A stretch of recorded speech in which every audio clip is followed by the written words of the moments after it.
शांति 11 जुलाई 2023। मीठे प्यारे बाबा के आज के मधुर महावाक्य। आज की मुरली के कुछ विशेष पॉइंट्स। आज बाबा हमें नशा दिलाते कि स्वयं भगवान हमें पढ़ाकर हमारी तकदीर ऊंची बना रहे हैं। इसलिए हमें पढ़ाई पर पूरा ध्यान दे, श्रीमत पर अच्छी रीति चल, अपनी तकदीर ऊंच और श्रेष्ठ बनानी है। कभी भी गफलत नहीं करनी है। किसी भी आत्मा को दुखी नहीं करना है। सबके प्राण बचाने हैं। हमें मालिकपन की स्थिति में रह प्रकृति जीत बनना है। अलौकिक सुख व मनरस का अनुभव करने के लिए मन मनाभव की स्थिति में स्थित रहना है।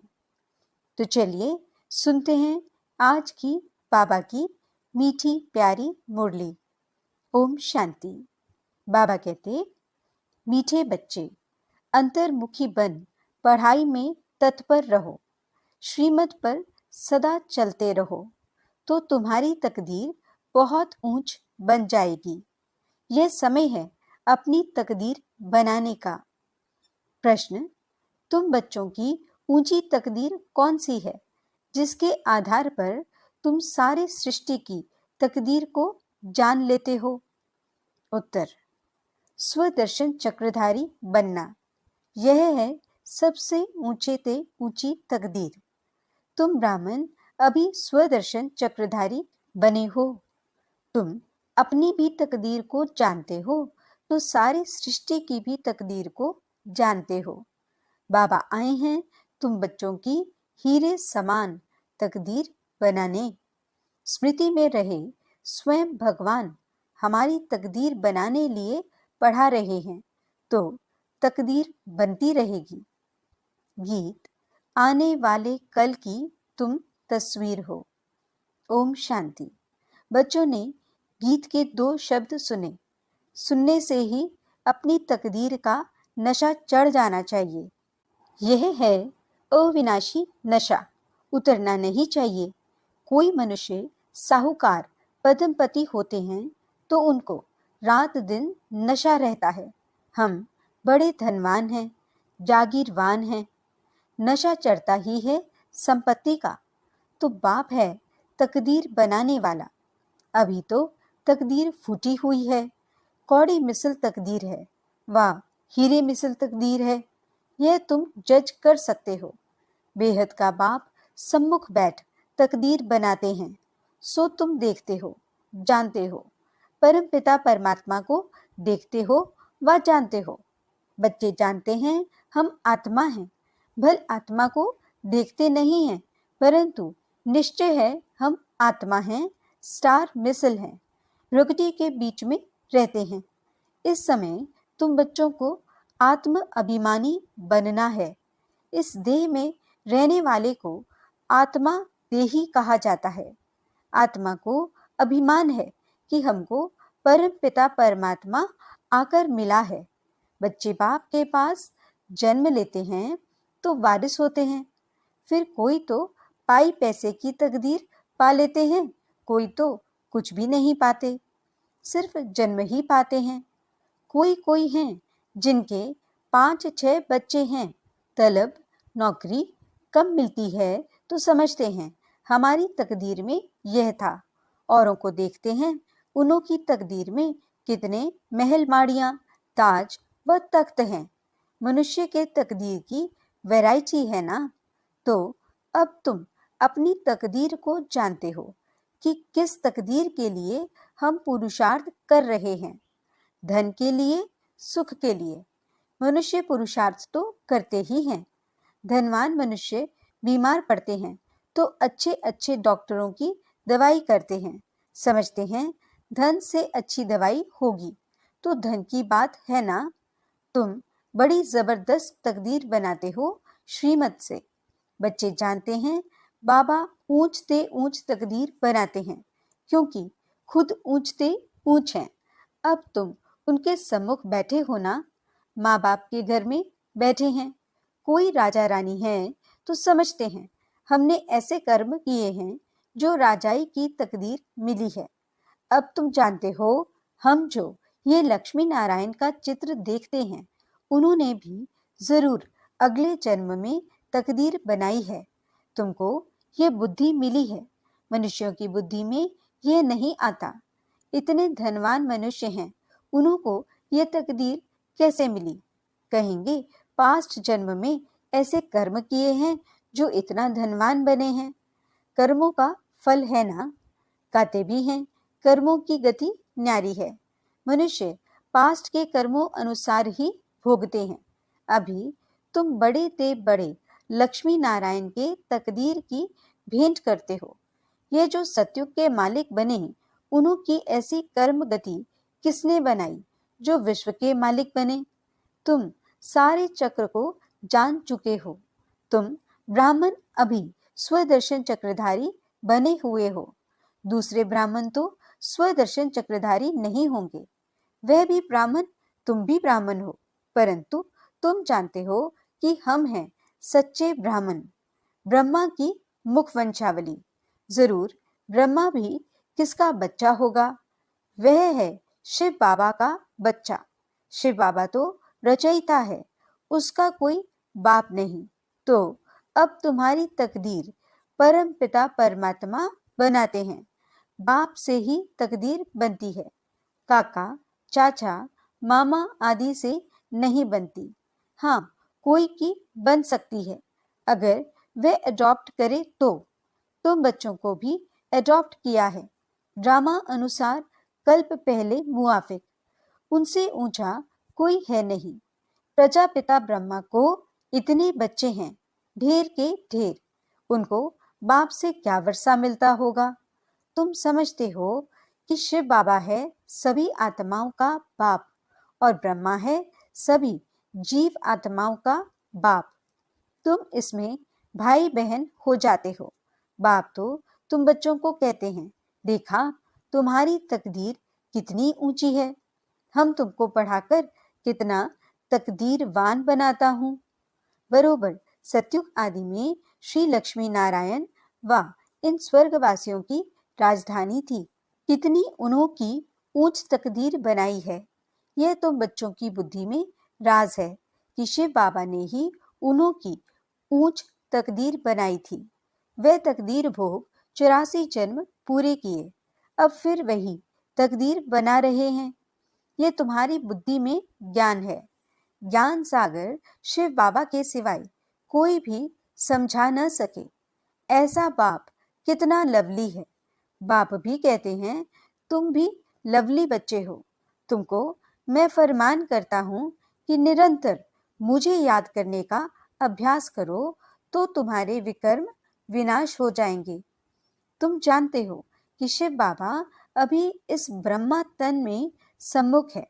बाप ने समझाया है, मैं तो सदैव निराकार हूँ, मेरा नाम शिव ही है। मैं साकार में आकर पुनर्जन्म नहीं लेता हूँ। अभी मैं आया हुआ हूँ। तुम जानते हो कौन बात कर रहा है? तुम्हारी बुद्धि ऊपर में चली जाती है। वह निराकार परम पिता परमात्मा ज्ञान का सागर है। वही तकदीर बनाने वाला है। हेवनली गॉड फादर हेवन की स्थापना करेगा ना। तुम जानते हो बाप कैसे ब्रह्मा तन में सम्मुख बात कर रहे हैं। कहते हैं, लाडले बच्चे अब ड्रामा पूरा हुआ। आत्मा सुनती है, आत्मा ही जानती है कि यह यथार्थ बात है। बाप कहते हैं, जितना हो सके मुझे याद करो और सारे सृष्टि चक्र की नॉलेज तुमको ही दी है। कोई को अच्छी रीति धारणा होती है, कोई भूल जाते हैं। अभी तुम बैठे हो, तुमको ये ज्ञान अमृत दे रहे हैं अथवा नॉलेज पढ़ा रहे हैं। सम्मुख शिव बाबा बैठा है, वह जन्म मरण में नहीं आता है। तुम्हारा तो जन्म बाय जन्म नाम, रूप, देश, काल बदलता जाता है। फीचर्स सदैव न्यारे मिलते हैं। ये कितनी गूढ़ सूक्ष्म बातें हैं। तुम्हारी आत्मा घड़ी घड़ी एक शरीर छोड़ दूसरा लेती है। इस समय जो तुम्हारा रूप है, दूसरे जन्म में यह नहीं रहेगा। एक न मिले दूसरे से। आत्मा एक शरीर छोड़ दूसरा लेती है तो उनकी एक्टिविटी, ख्यालात आदि सब बदल जाते हैं। आत्मा को कितना भिन्न भिन्न पार्ट बजाना पड़ता है। भिन्न नाम, रूप, देश, काल, एक्टिविटी से पार्ट बजाती है। एक्टिविटी भी बदलती रहती है, कभी राजा की, कभी रंक की। ऐसे नहीं कभी कुत्ता बिल्ली भी बनेंगे, नहीं। अभी तुम जानते हो हम भविष्य में प्रिंस प्रिंसेस बनने के लिए पुरुषार्थ करते हैं। मनुष्य से देवता बन रहे हैं। ये मम्मा पापा भी पुरुषार्थ कर रहे हैं। फिर भविष्य में जाकर लक्ष्मी नारायण बनेंगे। हम भी जितना अपनी तकदीर बनाने लिए पुरुषार्थ करेंगे, उतना बहुत सुख मिलेगा। कितनी जबरदस्त कमाई है। वह तो करके अल्पकाल सुख के लिए पढ़कर इसी ही जन्म में बैरिस्टर आदि बनेंगे। दूसरे जन्म की बात ही नहीं। सो भी बने न भी बने, हो सकता है। तुम तो समझते हो कि हम भविष्य में स्वर्ग में जरूर जाएंगे, फिर वहां देवी देवता कहलाएंगे। ये कभी भूलना नहीं है कि बाप से हम स्वर्ग के ताउसी तख्त का वर्षा लेकर ही छोड़ेंगे। ऊंचते ऊंच बनकर ही दिखलाएंगे। गॉड फादर पढ़ाते हैं, वह भी तो बुद्धि में आता है। हम अच्छी रीति पढ़कर 21 जन्म के लिए अपनी प्रारब्ध बनाते हैं। इस समय जितना पुरुषार्थ करेंगे, उतना ऊंच तकदीर बनाएंगे। वह तकदीर कल्प कल्प कायम रहेगी। इसलिए इस समय तकदीर के लिए अच्छा पुरुषार्थ करना चाहिए। बड़ी भारी तकदीर है, बहुत सुख है। भल यहाँ कोई के पास करोड़ है, परंतु पाई का भी सुख नहीं है। वहां तो बिल्कुल शांति आराम से प्रारब्ध भोगेंगे। यहाँ तो कितनी आफतें आती रहती हैं। थोड़े टाइम में बहुत दिवाला निकालेंगे, मरते जाएंगे।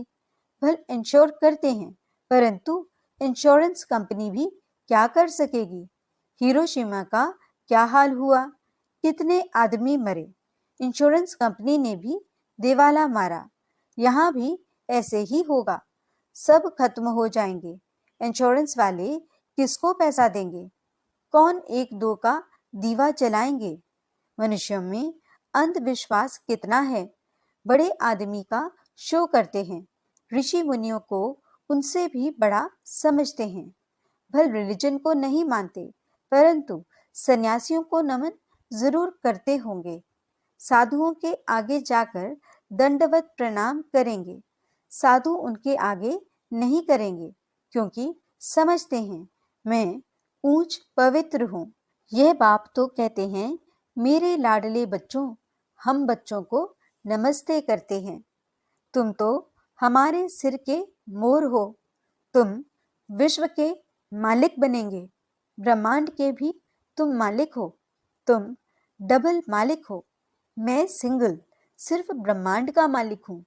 ऐसी बातें सिवाय बाप के कोई समझा न सके, तो ऐसे बाप को कितना याद करना चाहिए, जिससे ऐसा वर्षा मिलता है। बाप कहते हैं, देखो कितने बच्चे यहाँ से होकर जाते हैं, फिर 6 मास में भी बाप को मुश्किल पत्र लिखते हैं। अरे प्राण देने वाले, प्राणों से प्यारे बाप को पत्र नहीं लिखते। स्त्री पुरुष एक दो को चिट्ठी लिखते हैं तो कहते हैं प्राणेश्वर फलाना। वास्तव में वह कोई प्राणेश्वर तो है नहीं। प्राणेश्वर तो एक ही बाप है। सभी प्राणों का ईश्वर बाप एक है। वे कहते हैं प्राणेश्वर बच्चे, अर्थात प्राण बचाने वाले ईश्वर के बच्चे। बच्चे भी कहते हैं प्राणेश्वर बाबा, हमारे प्राण बचाने वाले बाबा। यहाँ से ही यह नाम निकला हुआ है। भारत में ही ऐसे प्राणेश्वर प्राणेश्वरी लिखते हैं, परंतु है नहीं। प्राणों का दान तो बाप ही देते हैं। बाप कहते हैं तुम मेरे बनते हो तो फिर तुमको कोई दुख दे नहीं सकते। आत्मा को ही दुख मिलता है, आत्मा फील करती है। बाप कितना प्यार से समझाते हैं, याद भी उनको करती है, महिमा करती है। मम्मा को भी कितना याद करते, जो बहुतों की अच्छी सर्विस करते हैं उनको कितना ऊंच मर्तबा मिलता है। फिर उनके बाद सेकंड नंबर में जो सर्विस में बाबा को फॉलो करते हैं। तुम्हें बहुत रहम दिल बनना है, जैसे बाबा ने हमको बनाया है, हम फिर औरों को बनावें। कितनी बड़ी प्रॉपर्टी की प्राप्ति है, स्वर्ग की राजधानी। वहां हम इतने साहूकार रहते हैं जो सोने हीरों के महल बनाएंगे। एक माया बचंदर का खेल भी दिखाते हैं। उसने देखा सोने की ईंटें पड़ी हैं, थोड़ी ले जाएं। तुम साक्षात्कार में स्वर्ग में हीरे जवाहरों के महल देखते हो, सोने की खानियां देखते हो तो समझते हो थोड़ा ले जाएं। सूक्ष्म वतन में सोना नहीं मिलता, सोना वैकुंठ में रहता है। तुम जानते हो वहां खानियों से हम विमानों में जाकर सोना भरकर ले आएंगे। सोने की बड़ी बड़ी ईंटें भी होती हैं। अभी भी बड़ों बड़ों के पास सोना तो पड़ा है ना। भारत को सोना चांदी तो जरूर रखना है। सबके पास बड़ी बड़ी गुफाएं बनी हुई हैं जहां कोई लूट फूट न सके, आग जला न सके। तो वह सब भविष्य में तुम्हारे हाथ आ जाएगा। जिन एरोप्लेन आदि द्वारा अभी बॉम्ब आदि गिराते हैं विनाश के लिए, वही चीजें फिर सुख के लिए निमित्त बन जाएंगी। सतयुग में यह सब थी, फिर प्राय लोप हो गई, अब फिर बनी है। तुम जानते हो कैसे खानियों से जाकर ले आते हैं। खानियां सब नई हो जाती हैं, अभी तो पुरानी हैं। तो ऐसी तकदीर बनाने वाले बाप से पूरी तकदीर लेनी चाहिए, इसमें गफलत नहीं करनी चाहिए। बाप और वर्षे को याद करो। बाप कहते हैं एक में मोह लगाओ, स्वर्ग को याद करो।